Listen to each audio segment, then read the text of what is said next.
I made over $3 million with SMMA. And in the next 15 minutes, I'm gonna give you the exact 7 steps that you can follow to copy me and make millions with your agency. After growing my own agency from 0 to 150K per month, I have boiled down the process of starting, scaling, and sustaining a 7-figure agency into a science. We are about to break down the exact 7 steps I use to scale my marketing agency, from mindset, marketing, and how to set up your life in a way that makes it impossible to fail. And this is the exact system that I've used to scale over 100 marketing agencies to multiple 6 and 7 figures.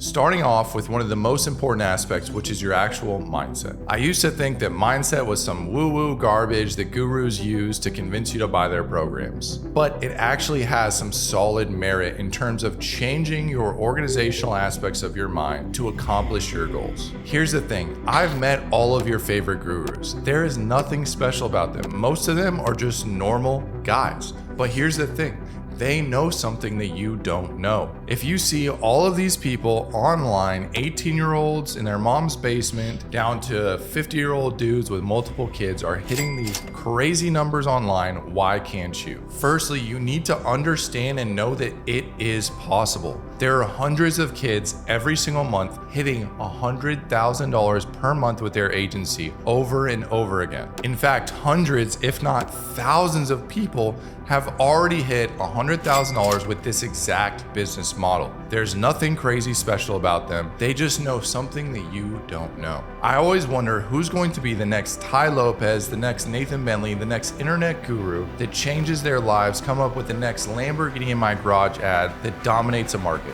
And as one final note, I want you to think about this. Elon Musk is trying to save the human species by putting people on Mars. You hitting $100,000 in your agency is not that difficult. In fact, because it's not that difficult, all it requires is one channel, which brings me to my next component, which is go all in on one acquisition method. When I was coming up with a game plan that I used to hit $100,000 per month, at the beginning of the month, I wrote out email retargeting sequences. I wrote out doubling down on cold email, doubling down on DMs, maybe adding some cold calling, going on Facebook ads, all of the methods that I could think of. And do you guys want to know how many of those methods I actually used to hit $100,000 per month? One. I didn't do cold email. I didn't do some crazy DM strategy. All I did was run high quality Facebook ads and do it in a way that was innovative to the market and crushed and allowed me to do $100,000 in new cash collected in one single month. For most of you guys, my recommendation is going all in on paid advertisements. Paid advertisements is significantly more scalable. Think about it. If you have a cold email system and you want to go from 2,000 to 4,000 emails a day, you have to buy double the amount of emails, warm them up, takes weeks in advance. When you have ads running, you can just duplicate your ad counts, and boom, you've doubled your ad spend. And think about how crazy it is that most of us convince our clients that the best way to grow and scale their businesses online is through paid advertisements, but yet we aren't dialing in and scaling our paid advertisements ourselves. Pretty ironic, isn't it? So once you've decided on one specific acquisition channel, it's time to lock in and focus on an immense amount of commitment to actually hit your goal. Most people just half-ass their goals and say, yeah, $100,000 would be nice, but are you actually tracking that? Are you actually sitting down and saying, how many demos, how many intros, how many closes, how many appointments do I need to hit $100,000? When I decided to hit $100,000 per month, I actually went on a podcast with my buddy Sergio Tavares and said, if I do not hit $100,000 by the end of this next month, I would do 1,000 push-ups on the middle of the street in Brickell, Miami, Florida. It took letting all of my friends know publicly and privately that I was going to hit this goal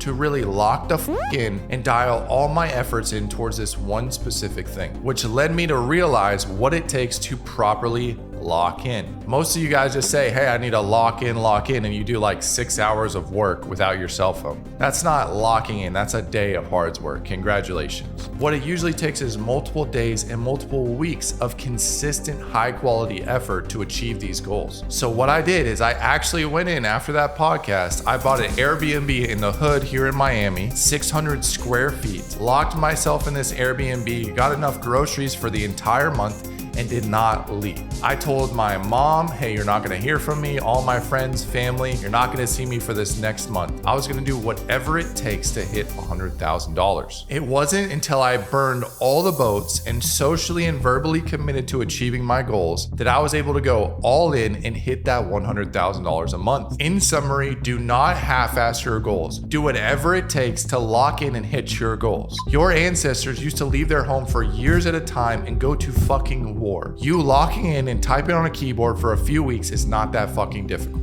Really quick, if you got any value out of this video so far and you're looking to scale to $100,000 per month with your agency by stealing my $150K per month agency, click the link in the description below and let's see how we can help. I was at a dinner the other day with a private equity hedge fund friend of mine, and he asked me this question. He said, Nathan, what do you think separates a good marketer from a great marketer? Without any hesitation, I knew the answer. A good marketer will follow trends, while a great marketer will innovate and set the trends himself. Which leads me to my next point of pure innovation. Innovation is what caused me to hit $100,000 in new cash collected in one single month, going from $30,000 to $130,000 in one singular month. I was the first one to run the pay-per-patient offer in medical, and I was also the first one to come up with an innovative script that I'm sure a lot of you guys have seen, which is like the in the next 90 days, me and my team are gonna come into your business and do X, Y, and Z. That was my script. I created it. If you don't believe me, show me anybody that ran that script before me. You see, when you come up with an innovative offer that nobody else in the industry has heard, it allows you to innovate to a level and capture a large amount of market share. You see, there is Cairo agencies that were doing $100,000 per month well before I even started. So the innovation on the offer side of things allowed me to really rapidly scale. Now think about this and ask yourself the question, who's gonna come up with the next pay-per-patient, pay-per-job, pay-per-deal offer? Who's gonna run the next Lamborghini in my garage ad? Another way that you control innovation is also increasing your production value. This was around the same time that I got a high quality videographer, paid him around $250 an hour to come over to my house, set up their crazy equipment, and film some very high quality ads. This allowed me to separate from the competition by really differentiating myself. If I'm going to sell marketing services to my clients, I need to have some pretty good marketing myself. This is also around the same time that I innovated on the hook side of things, where I lit money on fire, threw money in the dumpster, had the money gun, all these crazy like back-end medical props that you see behind me, really put a lot of energy and effort into the actual hooks in the first few seconds of every single ad. So now that we have locked in and committed to what we're trying to accomplish, we've innovated, it's time to start tracking the numbers properly. This is probably one of the biggest mistakes that I see most businesses make. Imagine your goal is to bench press 315 pounds. The best way to achieve that is by bench pressing multiple times per week and tracking your progress. So if you know right now I bench press 225 pounds for 3 reps, okay, I'm X percentage away from my goal. You see, if you track things properly, it makes it a lot easier to actually hit those goals. So what I did is I created a projections KPI sheet, a sheet that I use to sit there and say, here's my goal of $100,000. Here's how much revenue I'm expected to bring in the next month. So here's how much revenue I need in new cash to hit this goal. Now from there, I can break it down. How many leads do I need? How many appointments do I need? How many demos do I need? How many show demos? How many closes do I need if my average cash collected is X to hit this goal? Once you see that, it's a lot more eye-opening for you to realize that like, oh, it's not as crazy as I thought. And then when you have the exact number that you need to hit, you can track that thing every single day when you wake up, look at that sheet and see how far away from you are hitting that goal. Once you have tracked everything properly, it's time for a very important concept called prioritization. Most of the time, all these SMMA agency owners think that they're so fucking busy, but here's the thing, you're prioritizing the wrong things. You can't be busy and broke. It doesn't work like that. You're spending too much time doing the unnecessary things or the things that are very low leverage activities that are causing you to not be able to focus on the key drivers to bring in that revenue. The biggest mindset shift for you guys that I can get is from the moment you get up until about dinner time, you should be focused on nothing thing besides sales and marketing, bringing in one more lead, one more deal,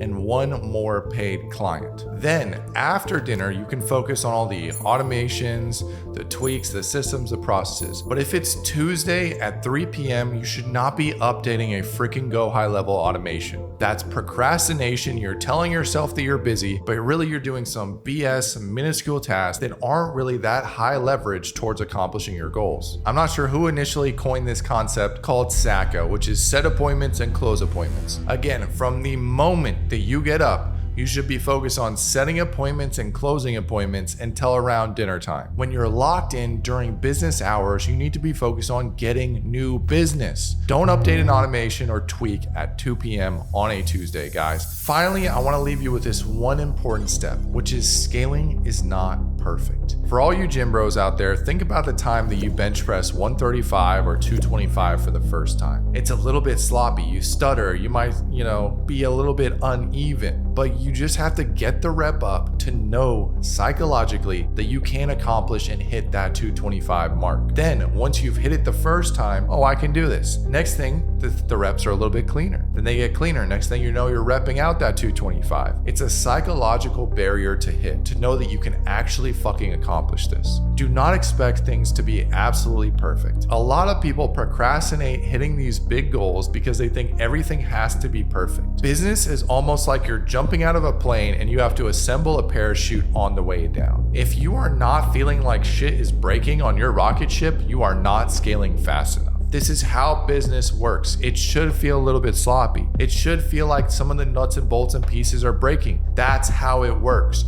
You push it marketing and sales wise until it breaks, and then you can reset with your new cash flow to hire new employees. For example, I got to $130,000 with 2 Filipino VAs. You can do it. I do not recommend it. I was busy as hell, but I used all that capital that I leveraged and hired 7 employees the next month. Most of the time, the biggest problem solver in your business is cash flow. Get the cash in and it can solve a lot of your problems pretty freaking quick. But guys, this is just the start of what it takes to get to $100,000 per month. You need the in-depth systems, strategy, and support to get there fast. I put together an agency ascension blueprint where you can literally steal my entire $150K per month agency and copy it for yourself. So watch this next video where I show you what it is, how it works, and how you can copy it to scale your agency to multiple 7 figures in 2025.